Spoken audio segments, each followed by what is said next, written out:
दादागिरी दहशत जर माझ्या कुठल्या उमेदवारावर जर केली ना तर पहिला निलेश लंके बाहेर काढायला लावू नका हे तुम्हाला सांगतो.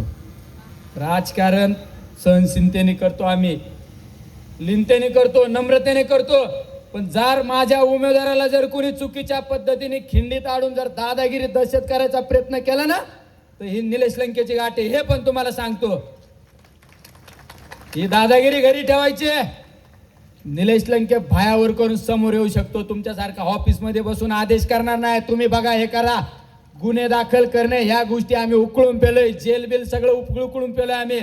पण जर निवडणूक होऊ द्या, जनतेचा कौल आम्ही मान्य करू. पण जर माझ्या कुठल्या उमेदवाराला कार्यकर्त्याला जर चुकीच्या पद्धतीने गुंड लोकांना जर पुढे घालून जर दहशत दादागिरी करणार असेल तर ही माफ करणार नाही, सहन केली जाणार नाही हे सुद्धा या ठिकाणी सांगतो. माझा एखादा उमेदवार एखाद्या दारात जातो, गुन्हेगार प्रवृत्तीच्या लोकांना मागे पाठवून सांगितलं, त्या ठिकाणी घोषणा दिली जाते, दादागिरी केली जाते. अरे दादागिरी करणं, गुंडगिरी करणं हे आम्हाला शिकू नका.